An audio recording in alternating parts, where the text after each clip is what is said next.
베드로전서 1장 1절부터 7절 말씀 산소망을 주시는 하나님, 이런 제목으로 여러분과 말씀을 나누겠습니다. 오늘 본문 2절을 보면 베드로가 성도들에게 은혜와 평강이 너에게 많을지어다 하면서 축원하고 있습니다. 은혜란 하나님이 당신의 백성들에게 무조건적으로 주는 사랑을 의미를 합니다. 평강이란 샬롬이란 말인데, 샬롬은 모든 것이 잘 되어 번영케 되는 하나님의 축복을 의미합니다. 샬롬은 하나님과만 화목하는 것이 아니라 사람과도 화목하고 모든 일이 화목 가운데 이루어진다라는 그런 뜻입니다. 여러분, 저는 이 시간 2016년 첫 주일 예배를 드리는 성도 여러분에게 베드로의 이 말씀을 비로소 여러분에게 축원하기를 원합니다. 성도 여러분, 2016년 한 해에는 하나님이 주시는 은혜를 충만히 받으시고 샬롬의 축복도 충만히 받으셔서 하나님과 화목하고 사람들과 화목하고 하시는 모든 일들이 다 화목한 가운데 이루어지시기를 축원합니다. 1월달 우리가 살펴볼 성경 말씀은 베드로 전후서입니다. 베드로 전후서는 사도 베드로가 외부의 박해로 인해서 불안과 공포 가운데 있는 그리스도인들을 격려하고 위로하기 위해서 쓴 편지가 되겠습니다. 당시에 소아시아에 흩어져 있던 그리스도인들은 여러 가지 시험으로 인해서 근심이 많이 쌓여 있었습니다. 이방인들에 의해서 악을 행한다라고 비방을 받았고 욕을 먹기도 했으며 부끄러움을 당하기도 했습니다. 때로는 재산을 빼앗기기도 했고 옥에 갇히기도 했고 심지어 죽임을 당하는 그런 일도 생겼습니다. 이런 일 때문에 성도들의 신앙이 약해지는 거예요. 그리고 신앙을 떠나는 교회를 등지는 사람들이 생겨나고 있었습니다. 베드로는 이런 상황 가운데 있는 성도들에게 그리스도인이 된다는 것이 무엇을 의미하는지 아느냐 하면서 그리스도인이 된다는 것에 대해서 그들에게 가르쳐주게 됩니다. 그들은 예수님을 믿었지만 예수 믿어서 그리스도인이 된다는 것이 무엇을 의미하는지 잘 모르기 때문에 이와 같이 고난이 생길 때 믿음이 약해지고 심한 고난 때문에 교회를 버리고 가는 그런 성도들이 생겨나게 된 것입니다. 그러므로 베드로는 그들이 그리스도인이 된다는 것이 무엇인지를 제대로 알기만 한다면 비록 고난과 어려움이 있다 할지라도 믿음이 약해지지 않고 교회를 떠나지 아니하고 믿음이 더 굳건해지고 좋아질 것이다. 이런 생각으로 그들에게 말씀을 권면하게 됩니다. 성도 여러분, 지금 우리가 살고 있는 이때는 그때와 별 다르지 않다고 생각합니다. 지금도 세상은 기독교에 대해서 부정적인 강한 인식을 가지고 있고, 그래서 그리스도인으로서 살 때 여러 가지 손해를 보면서 사는 그런 그리스도인들이 많이 있는 것을 보게 됩니다. 이런 환경 속에 살고 있는 우리 그리스도인들은 그리스도인이라는 것을 어떻게 생각해야 될까요? 예수 믿는 것 때문에 불이익을 당하고 고난을 당하고 손해를 보는 것에 대해서, 그렇다면 신앙생활에 대해서 회의를 해야 될까요? 교회를 등재해야 될까요? 그러므로 우리도 그리스도인이 되는 것이 무엇을 의미하는지 바로 우리가 알아야 하겠습니다. 우리가 그리스도인이 된다는 것이 무엇인지 제대로 안다면 우리도 예수 믿는 것 때문에 고난을 받는다 할지라도 손해를 보더라도 낙심하지 않고 신앙생활을 후퇴하지 않고 오히려 신앙생활을 더 잘하게 되는 우리가 될 줄로 믿습니다. 베드로는 소아시아 지역에서 고난을 받으며 신앙생활하고 있는 그리스도인을 부르게 됩니다. 뭐라고 불렀습니까? 1절 같이요, 시작. 예수 그리스도의 사도 베드로는 본도, 갈라디아, 갑바도기아, 아시아와 비두니아에 흩어진 나그네. 예, 베드로는 이들을 향하여 부르기를 나그네라고 불렀습니다. 여러분, 나그네는 정착민과 반대의 뜻 아닙니까? 나그네는 외국 국적을 가진 사람으로서 타지에서 잠시 체류하며 머물러 살고 있는 사람을 나그네라고 말을 합니다. 구약 성경에서는 나그네라는 말을 유대인들이여 이스라엘을 떠나서 타국에서 잠시 살 때에 산 그 사람을 나그네라고 불렀습니다. 베드로는요, 지금 이 단어를 사용해서 그들을 부르고 있는 것입니다. 그러나 여러분, 이들은 지금 자기 고향에서 살고 있는 사람들이 많습니다. 그들 가운데 자기 고향이 아닐지라도 제2의 고향이라고 생각해서 이곳에서 정착하며 집을 지으며 안주하며 살고 있는 사람들이 있었습니다. 이런 삶을 살고 있는 성도들을 향해서 베드로는 말하기를 너희는 나그네다, 이렇게 말합니다. 여러분, 그러면 왜 베드로가 그들을 나그네라고 불렀을까요? 그 이유는 인간은 이 세상에 영원히 머물러 있는 존재가 아니기 때문입니다. 여러분, 인류 역사를 보십시오. 수많은 사람들이 이 땅에 태어나고 잠시 머물다가 갔습니다. 그들 중에 많은 사람들이 이 땅에 영원히 머물고자 소망했습니다. 그러나 아무도 그 소망을 이룬 사람은 없었습니다. 여러분, 우리도 마찬가지입니다. 우리도 이 땅에서 와서 잠시 머물다가 어느 때인가 떠나야 됩니다. 그러므로 우리는 베드로가 말한 대로 나그네가 맞습니다. 우리는 나그네입니다. 저는 지난 주간에 이 오산리 기도원 안에 있는 납골당을 다녀왔습니다. 우리 인척 되시는 분이 두 분이 그곳에 계시기 때문에 1년에 한 2차례 그저 거기에 가서 추모합니다. 그곳에 가면요, 수많은 그 작은 유리함에 유골과 사진과 함께 언제 태어나서 언제 죽었다 이런 기록이 되어 있습니다. 그곳을 보면 오래 살다가 그곳에 가신 분이 있고 적게 살았지만 들어간 사람도 많이 있는 것을 보게 됩니다. 그런데 다 들어갔습니다. 저는 그것을 보면서 내 육신도 언젠가는 저곳에 들어가겠구나 라는 생각을 해본 적이 있습니다. 여러분은, 우리는 나그네입니다. 그렇다면 나그네라면 우리는 어떻게 살아야 할까요? 존 버년이 쓴 철로 역정에 나그네가 어떻게 살아야 되는가에 대해서 제일 잘 말해주고 있습니다. 철로 역정의 원래 제목이 지상에서부터 천상까지의 순례, 이런 제목이 됩니다. 그 책의 주인공인 기독교는 지상에서 천성을 향하여 열심히 전진해 달려갑니다. 자기가 통과하는 여러 세상이 있는데 그 세상에 대해서 한눈 팔지 않고 신경 쓰고 갑니다. 어떤 도시는 굉장히 화려한 도시예요. 멋진 도시예요. 허영의 도시예요. 사람들은 그곳에서 집을 열심히 짓고 있지만 그 사람은 그곳에서 집을 짓지 않습니다. 기독교가 가다가 또 절망의 늪에 빠지게 되었습니다. 그는 절망의 늪에 빠졌을 때 물을 빼려고 노력하지 않았습니다. 오직 자신의 본향인 천성을 향해서 나가고 전진해 나갔습니다. 여러분, 우리도 이 세상에 살 때에 이렇게 살아야 합니다. 우리의 영원한 본향은 이곳이 아니라 하나님 나라라는 것을 깨닫고 그곳을 향해서 살아야 합니다. 여러분, 교회란 무엇입니까? 교회는요, 하나님의 선택된 백성들이며, 교회는 원래 고향이 하늘에 속해 있지만 잠시 땅에 사는 자들이요, 그러나 땅에는 속하지 않는 사람들을 교회라고 말합니다. 그러므로 교회 오는 자체가 무슨 고백을 하는 것이 되는지 아십니까? 나의 본향은 하나님 나라요, 나는 세상에서는 나그네요, 순례자요, 외국인입니다. 내 집은 하나님의 집입니다. 이런 고백을 하는 셈이 되는 것입니다. 하나님은 교회에 와서 이 고백을 하는 자를 보시고 너의 본향이 하나님 나라라고, 그래, 어서 하나님 나라에 와라. 내가 너를 위하여 영원한 하나님의 본향, 하나님 나라를 준비해 놓았다. 이렇게 응답해 주시는 것입니다.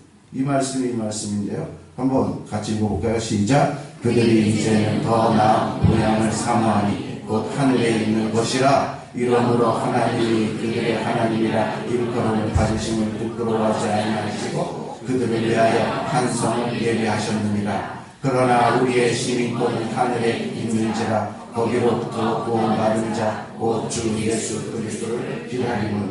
예, 여러분, 우리는 하나님으로부터 이 세상보다 훨씬 더 좋은 하나님 나라를 나의 본향으로 예약받은 자입니다. 그곳에는 나를 위하여 한 성이 예배되었습니다. 우리는 하나님의 나라의 시민권을 가지고 있는 자입니다. 그러므로 우리는 우리 진짜 나라인 하나님 나라에 가기 위해서는 이 땅에서의 삶에 너무 집착하지 말아야 됩니다. 저희가 미국에 이민 갈 때 여기에 한국에 있는 물건을 다 놔두고 미국에 가족만 데리고 갔었던 적이 있습니다. 마찬가지 베드로는 고난으로 낙담해 있는 무거운 마음을 가지고 있는 성도들을 권면하기 위해서 하나님께서 성도 너희들에게 해준 일이 무엇인지 아느냐 그것에 대해서 지금부터 말을 하면서 하나님을 찬송합니다. 하나님이 우리들을 위해서 해준 것을 우리가 깨닫고 알게 된다면 하나님을 찬송하지 않을 수가 없다라고 말씀하는 것입니다.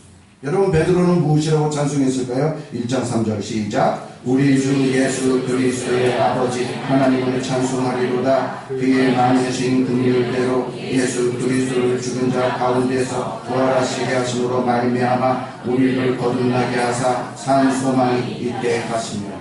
먼저 베드로는 하나님께서 우리 주 예수 그리스도의 아버지가 되시기 때문에 찬송해야 된다라고 말합니다. 여러분 구약에서 하나님은 이스라엘 백성의 아버지가 되셨습니다. 아버지로서 그들을 돌보시고 양육하시고 인도하셨습니다.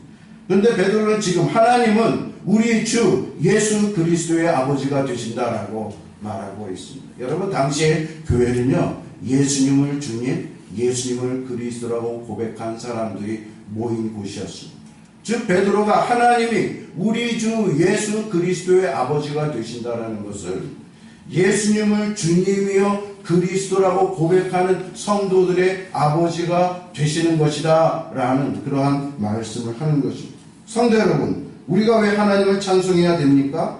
하나님은 구약의 하나님만이 아니라 이스라엘만의 하나님이 아니라 우리의 하나님이요 예수 믿는 우리 성도들의 하나님이요 우리 교회의 하나님이 되시기 때문입니다. 아멘. 하나님은 우리의 아버지가 되어서 우리를 자녀 삼아 주시고 자녀의 권세를 주시고 자녀로서 살게 해주시는 그런 하나님이기 때문에 찬송해야 된다는 말씀입니다. 베드로는 또 왜 하나님을 찬양해야 한다고 말씀하고 있습니까? 3절 중반절에 보면 예수 그리스도를 죽은 자 가운데서 부활하게 하심으로 말미암아 우리를 거듭나게 하사 산 소망이 있게 하시기 때문이다 라고 말하고 있습니다. 여러분 이 구절 짧은데요 굉장히 깊은 진리와 많은 설명이 있는 말씀입니다. 제가 이 주석을 봤는데 이 구절만 몇십 페이지가 설명되어 있지만 여러분에게 요약해서 말씀을 드리겠습니다. 하나님께서는 예수가 우리의 주님이 되시고 그리스도가 되신다는 것을 무엇으로 증명하셨냐면 무엇으로 증명하셨습니까? 예수 그리스도를 죽은 자 가운데서 부활하신 것으로 증명하셨다라는 것입니다. 그런데 예수 그리스도가 죽은 자 가운데서 부활하신 것으로 말미암아 우리를 거듭나게 하신다라는 거예요. 부활과 거듭나는 게 연결되어 있어요. 거듭나는 게 뭡니까? 다시 태어났다는 거예요. 왜 하나님이 다시 태어나게 하셨습니까? 예수 그리스도처럼 부활에 참여한 사람으로 만들기 위해서 거듭나게 하셨다라는 것입니다. 즉 예수님의 부활은 그분만의 부활이 아니라 믿음으로 그리스도와 연합한 그리스도인 모두에게 일어나는 일이다라는 것을 말씀하는 것입니다. 성도 여러분, 예수님이 죽은 자 가운데 부활하신 것을 믿습니까? 그렇다면 여러분도 그 믿음으로 말미암아 부활이 일어나는 줄 믿으시기 바랍니다. 그래서 베드로는 이것을 산 소망이라고 말했어요. 하나님이 우리에게 예수 그리스도를 통해서 주시는 소망은 보통 소망이 아니라 산 소망. 그래서 영어 성경에 보면 living hope라고 나와 있어요. 산 소망, 살아있는 소망, 굳건한 소망, 반드시 이루어지는 소망, 헛된 소망이 아니고 한때 꿈꾸었다가 사라져버리는 그런 소망이 아니라 분명히 이루어지는 소망, 이런 소망이라고 베드로는 확신 있게 그들에게 말해주고 있습니다. 성도 여러분, 기독교의 가장 큰 특징이 뭐예요? 기독교는 산 소망을 가진 종교입니다. 여러분, 우리가 왜 예수 그리스도를 믿어야 됩니까? 그것은 주님을 믿을 때에 주님으로 말미암아 우리의 소망이 다 이루어지기 때문입니다. 반드시 이루어지기 때문입니다. 하나님은 예수를 믿어서 우리가 가지고 있는 소망, 부활의 소망, 영생의 소망, 하나님 나라의 소망, 하나님의 유산을 상속받는 그러한 소망이 다 이루어진다는 것을 예수님을 죽은 자 가운데서 살리신 부활을 통해서 우리에게 확증해서 보여주신 것입니다. 여러분, 하나님이 이 세상에서 하신 가장 위대한 일이 무엇이라고 생각하십니까? 말씀으로 우주를 창조하시고 피조물을 만드시고 우리 사람을 만드는 것, 그거 위대한 일이지만 그것보다 더 위대한 일은 예수님을 죽은 자 가운데서 다시 살리셔서 부활하게 하신 일인 것입니다. 하나님이 예수 그리스도를 죽은 자 가운데서 살리셨다는 것은 예수님이 하나님의 말씀을 1%도 어기지 아니하시고 순종하셨다는 것이며 사망의 법칙을 깨뜨렸다라는 그런 말씀입니다. 여러분, 사실 모든 인간이나 피조물에게 가장 무서운 것은 사망의 법칙입니다. 모든 피조물은 죄로 인해서 점점점 망가져갑니다. 늙어갑니다. 나중에 영원히 버림받고 죽게 되어 있습니다. 그래서 죄가 있는 모든 인간은 죽게 되어 있습니다. 우리는 어떤 지식을 가지더라도 어떤 권력을 가지더라도 때가 되면 다 죽습니다.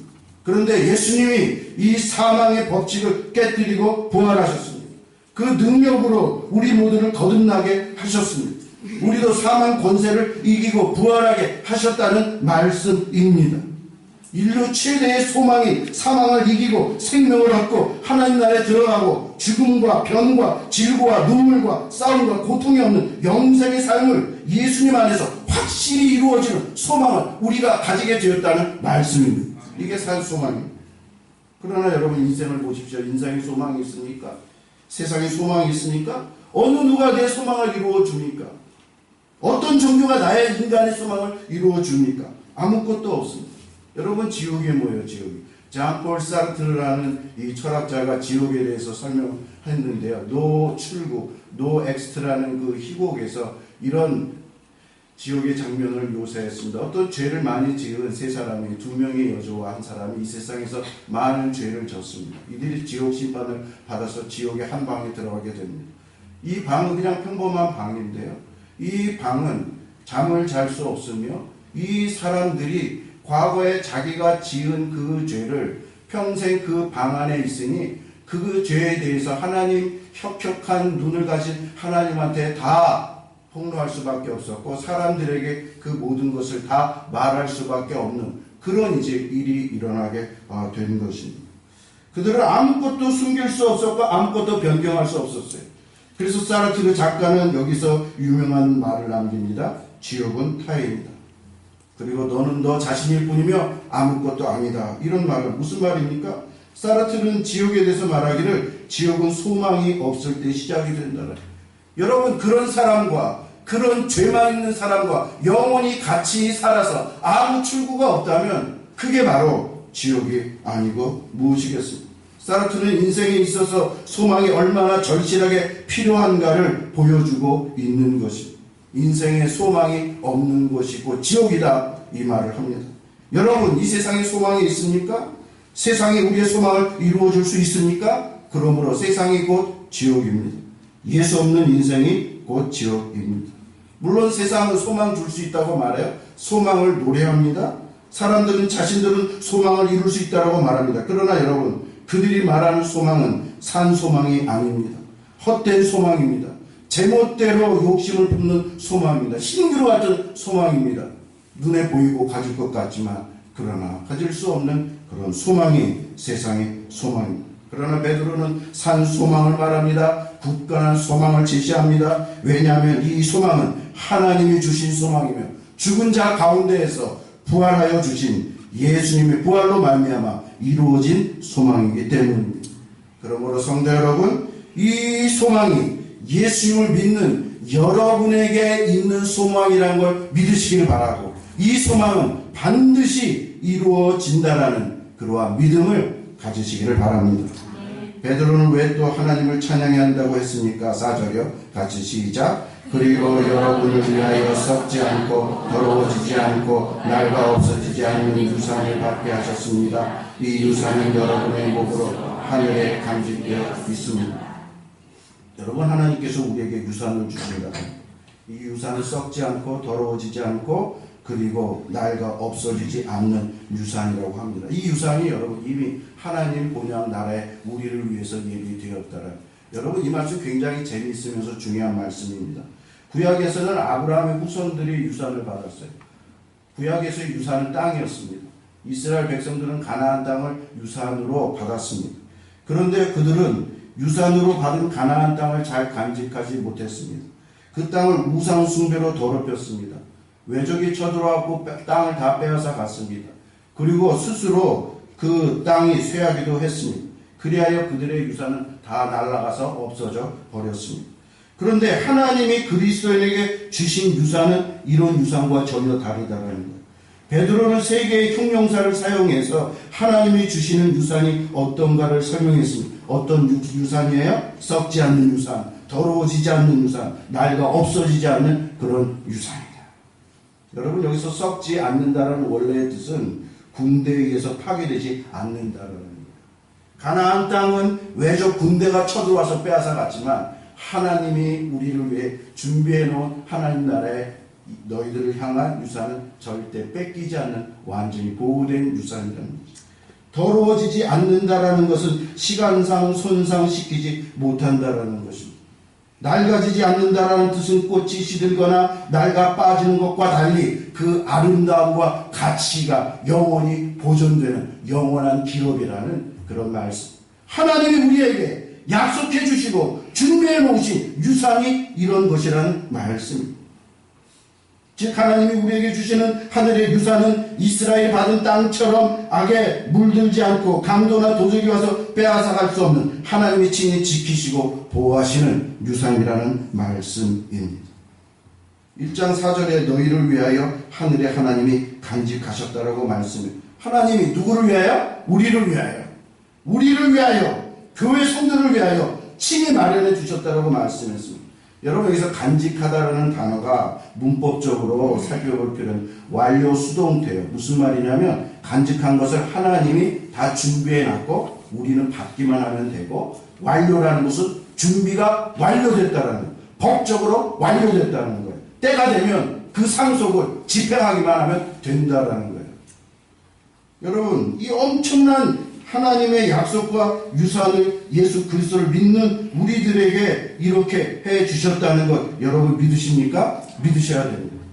USC 대학의 이 영성학 교수 달라스 윌라드는 이 말씀을 보다가 너무나 이 도전이 되고 흥분이 돼서 뭐라고 이걸 설명했냐면, 하나님께서 주시는 이 상은 아마 하늘에 있는 별 하나씩 우리에게 주시는 그런 상급이 될 것이다, 이렇게 설명을 합니다. 하나님의 모략이라는 책에서, 물론 여러분 이 별은 과학적 별을 얘기하는 게 아니라, 과학적 별은 뭐 수소와 그런 맨 땅덩이지만요, 성경에서의 별은 하나님의 어마어마한 상급과 유산을 말하는 것입니다. 제가 지난 주일에 주간에 우리 딸과 어린 왕자 이 영화를 봤는데, 그 어린 왕자가 별 하나 갖고 있더라고요. 별 하나 갖고 있으니까 어린 왕자더라고요. 제가 이해하게 되었습니다. 여러분 이것은 제 말이 아닙니다. 달라스 윌라드 교수의 말이 아닙니다. 원래 하나님 말씀입니다. 하나님의 약속입니다. 다 같이. 아니 이거 아닌데 그 앞에 베드로는 그거 안 나왔어요. 제가 읽어드릴게요. 기뻐하고 즐거워하라. 하늘에서 너희의 상이 큼이라. 그러므로 너희의 담대함을 버리지 말라. 이것이 큰 상을 얻게 하느니라. 예. 여러분 베드로는 왜 또 하나님을 찬양해야 한다고 했습니까? 5절 말씀입니다. 같이 시작. 너희는 말세에 나타나기로 예비하신 구원을 얻기 위하여 믿음으로 말미암아 하나님의 능력으로 보호하심을 받았느니라. 너희가 말세를 당하면, 여러분 말세가 어떨 때요? 예수님이 재림해서 내가 예수님 재림 만나든지, 내가 죽어서 예수님을 만나든지, 이때 예수님을 만날 때가 재림인데요, 이때는 너희는 하나님이 예비하신 구원을 받게 될 것이다. 너희가 주님을 만나면 하나님 나라에 들어가게 되고 유산을 받게 되고 영원한 본향에서 영원한 삶을 살게 될 것이다. 그런데 이 구원은 하나님의 능력으로 보호를 받는다, 이 말씀을 말하고 있습니다. 여러분 주님의 말세의 구원을 예배해 놓으셨다라고 말했어요. 여기서 예배해 놓다라는 뜻도요, 준비가 완료됐다라는 거예요. 더 이상 준비할 것이 필요 없을 정도로 완벽하게 준비를 해놔서 그 다음부터 시작만 하면 된다는 거예요. 혼인잔치를 할 때에 혼인잔치 준비를 해놓고 그 다음에 혼인잔치만 들어가면 된다는 거예요. 무대에서 연주하기 시작할 때 준비가 다 돼서 커튼만 올리면 그 다음부터 연주가 시작이 되는 그런 상태에 있다라는 말씀입니다. 누가복음 그 다음 같이 이 말씀입니다. 시작. 잔치의 시작을 정하던 자들 종을 보내어 이르되 오소서 모든 것이 준비되었나니. 잔치가 어떻게 됐다고요? 모든 것이 준비되었으니 어서 오시기만 하면 됩니다. 이 말씀입니다. 또 5절에 보호받는다라는 그 말씀은 문법적으로 현재 분사인데요. 이 단어는 군대 용어인데 진지와 요새를 사수해 준다라는 거예요. 여러분, 하나님께서 지금부터 말세 때까지요 계속 우리의 구원과 우리의 유산과 상급을 지금부터 그때까지 계속 지켜주시고 보호해 주신다라는 거예요.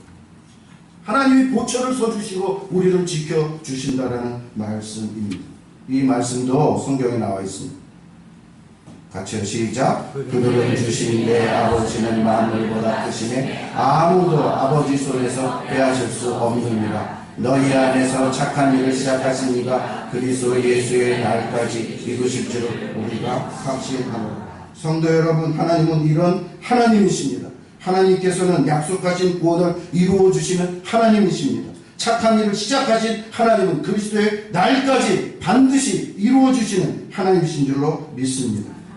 그런데 여러분, 이 하나님의 구원의 은혜가 아무에게나 적용이 되지 아니하고 이런 사람에게만 적용된다고 말합니다. 같이요. 시작. 믿음으로 말미암아 하나님의 능력으로 보호하심을 받았느니라. 무엇으로 말미암아요? 믿음으로 말미암아. 믿음으로 말미암아 하나님의 능력으로 보호받는다라는 것입니다.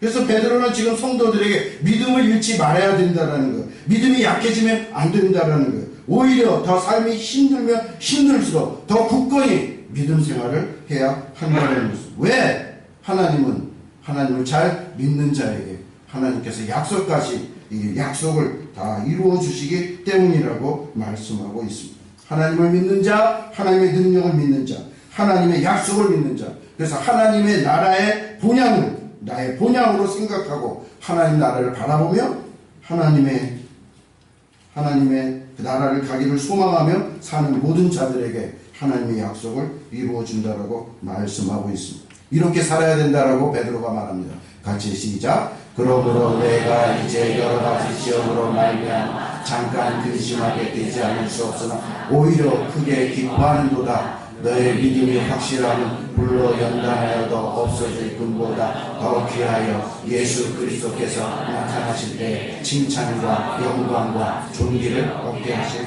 것입니다. 아멘. 성도 여러분, 저는 2016년 한 해가 여러분에게 이런 한 해가 되기를 바랍니다.